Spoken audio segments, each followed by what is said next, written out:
Road ఇక్కడ పైంపులు తీయాలి. దూరం ఎంత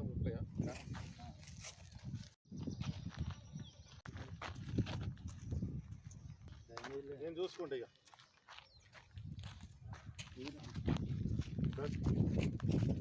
ఈరోజు గురువారము 30వ తారీఖు మే నెల. వర్క్ అయిపోయి దాదాపు నెల రోజులు అవుతున్నది. ఇక్కడ బ్లాస్టింగ్ చేసినప్పుడు కానీ ఇంకేదైనా సమస్యలు ఈ చుట్టుపక్కలకి వచ్చాయని చెప్పి కాంట్రాక్టర్ను బెదిరించి కొంతమంది ఫేక్ విలేకరులు కాంట్రాక్టర్ను బ్లాక్మెయిల్ చేసుడు అన్ని తప్పుడు సమాచారాలతోటి కాంట్రాక్టర్ భయపడి నెల రోజుల నుంచి ఆగిపోయింది. ఇప్పుడు మళ్ళీ ఏసీపీకి డీసీపీకి లెటర్లు పెట్టేసి అన్ని పర్మిషన్లు క్లియర్గా చేసేసి ఈరోజు వర్క్ స్టార్ట్ అవుతుంది.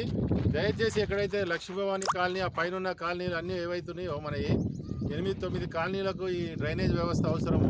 ఏదైనా ఇబ్బంది వచ్చినప్పుడు కాలనీ వాసులు కూడా సపోర్ట్ చేయాలి. మాకు సంబంధం లేదు కదా మనం అక్కడ దాకా వచ్చేదాకానే మేము కోఆపరేట్ చేస్తామంటే అది కాదు. ఇప్పుడు ఇక్కడ నుంచి 1 కిలోమీటర్ నుంచి ఇక్కడ నుంచి వస్తున్నాం. ఈ జల్లయాదవ్ కాడ నుంచి ఇక్కడ నుంచి ఎవరి వర్క్ చేయించినా కూడా మా బెదురుతున్నది. మా ఈ లైన్ మాకేం అవసరము, మా ఇక్కడ ఆ కాలనీ వాళ్ళకి ఇక్కడి నుంచి ఎందుకు తీసుకోవాలంటే న్యాచురల్ స్లోప్ ఇటు ఉంది కాబట్టి కొన్ని కిలోమీటర్లు ఎక్కడైనా ఏడ కాలువలు ఉన్నాయి. మూసి ఒక దగ్గర ఉంటే ఎక్కడి నుంచో కాలువలు వస్తాయి కాబట్టి చుట్టుపక్కల కాలనీ వాళ్ళు కూడా కోఆపరేట్ చేయాలి. ఈ కాలనీ నీళ్ళు ఇంకో దగ్గర పోతాయి, ఇంకో కాలనీ నీళ్ళు ఇంకో దగ్గర పోతాయి.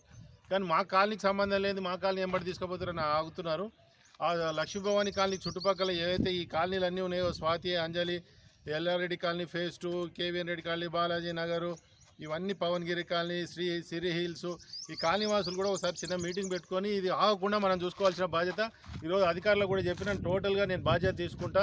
వర్క్ ఆగకుండా అని చెప్పి ఈరోజు వర్క్ ఆగకుండా పనిచేసే విధంగా ప్రయత్నం చేద్దాం. రోజు అందరు కాలనీ వాళ్ళు వచ్చి చూసుకొని పోయే విధంగా చేయాలి. ఎందుకంటే డెప్త్ చూడండి, ఇంత డెప్త్ తోటి అక్కడ రావాలి. ఇది మామూలుగా ఇంత లోతున్నది.